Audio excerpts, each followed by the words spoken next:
اختیار ولی صاحب، کیا ایجنڈا ہے پارلیمانی کمیٹی کی جو آفر آپ دے رہے ہیں پاکستان تحریک انصاف کو؟ فردوس صاحب کو شک ہے اس پہ، وہ کہتے ہیں کہ آپ اپنی ڈیمانڈز جو ہیں وہ اس طرح سے پوری کروانا چاہتے ہیں کہ کچھ لو کی پالیسی۔ یار یہ ہمیں کیا دیں گے، ان کے پاس دینے کو ہے ہی کیا، یہ تو ہمارے پاس مانگنے کے لیے آئے ہیں۔ لیکن سیدھی بات میں ایک بات بتاتا ہوں، صاحب بڑا وہ یہ بھی کہتے ہیں آنےسٹ اور آپ کے بڑا پاس بھی کلیئر ہو دینے کے کے لیے کچھ نہیں ہے۔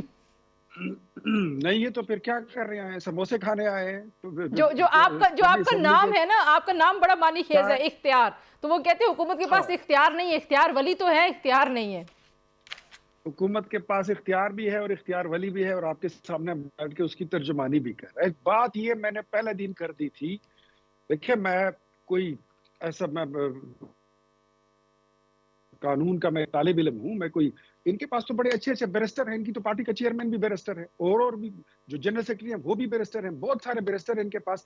کسی بندے کے پلے میں یہ بات سمجھ نہیں آ رہی تھی کہ جو کیس کورٹ میں سب جوڈس ہو جاتے ہیں اس پر کمیشن نہیں بنتی، اور کمیشن کی بائنڈنگز پھر اس فیصلے پر اس کا امپیکٹ نہیں آ سکتا۔ یہ بات ان کو ہم پہلے دن سے میں سمجھا رہا سب ہوں، وہ ہر ہو گئی ٹاک نا شو میں بات، بتا رہا ہوں۔ اب دیکھیں پارلیمانی کمیٹی تو کیا اب کرے گی؟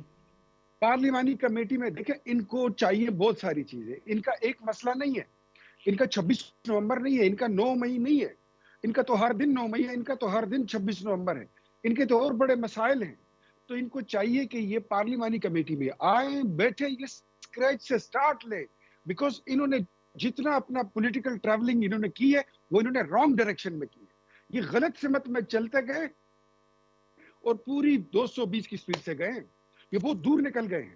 ان کو واپس آنا چاہیے، پارلیمانی جو کمیٹی کامران میں صاحب بیٹھیں کہہ رہے ہیں کہ وہاں فری اینڈ پر۔ فیئر الیکشنز کی بات سے شروع کر لے معاملہ، تو کیا واقعی حکومت جی انٹرسٹڈ ہوگی کہ فری اینڈ بالکل فیئر الیکشنز کے لیے کوئی؟ بالکل، یس ہم تو 2013-14 کے دھرنے سے شروع کرنا چاہتے ہیں ٹھیک کہ ہے۔ عمران خان صاحب سے یہ بھی سوال ہو ان کی جماعت سے کہ وہ آپ کس کے اشارے پر کہتے تھے کہ انگلی پیر والے دن اٹھے گی، انگلی جمعرات والے دن اٹھے گی، بس جی یہ امپائر کا اشارہ آنے والا ہے، 4 حلقے کھول دو۔ دیکھیں ٹھیک۔ تنزیلہ، میں آپ کو بات بتاؤں، مزے کی بات یہ ہے کہ ان کا جو گیم ہے نا، یہ اس کو the show must go on، ان کا یہ فارمولا ہے کہ لوگوں کو دکھاتے رہو بندر اور اس کا نیولے کا، سانپ اور نیولے کی وہ لڑائی، اور لوگوں کو انگیج رکھو۔ 4 حلقے کھول دو، 8 حلقے کھول دو، 35 پنکچر ہو گئے جی، اب یہ ہو گیا، اب وہ ہو گیا، یہ لے سائفر، ہمیں تو جی امریکہ نے نکالا، جی ہمیں تو باجوہ نے نکالا۔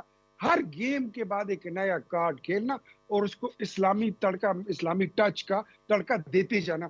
تو ان کو ہم یہ کہتے ہیں کہ پارلیمانی کمیٹی میں آئیں گے، فردوس شمیم نقوی صاحب، جو مذاکرات میں بیٹھیں گے، دونوں کم باتوں از کا کم جواب آپ دیجئے۔ کو ایک کامران سیاسی مرتضیٰ صاحب جماعت نے آپ کو اور کچھ، سیاسی جی قوت ٹھیک ہے، بننے کا آپ کو ٹھیک، موقع کوئی ملے گا۔ ظاہر ہے آپ کی حکومت جو ہے وہ احتجاج کا حصہ تھی 2016 کے بعد سے، جب ہم دیکھ رہے تھے، اور پی ٹی آئی کے زمانے میں اسپیشلی جب رولز بن رہے تھے تو اس وقت مریم صاحبہ کو یہ کالا قانون نظر آ رہا تھا۔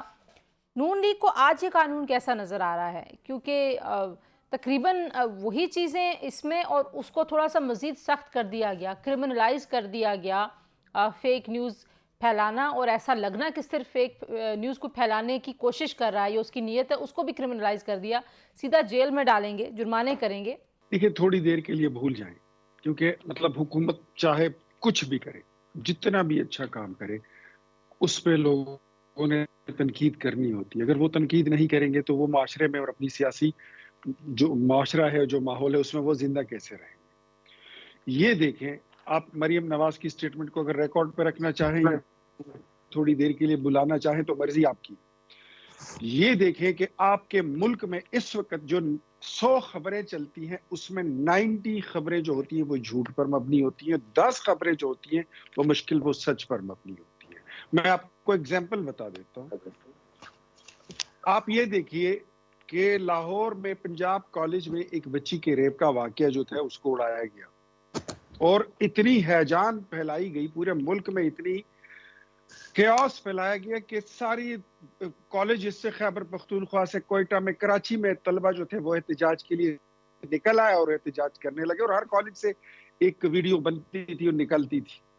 ایٹ دا اینڈ پتہ چلا کہ نہ بچی ہے، نہ ریپ ہے، نہ کوئی واقعہ ہے۔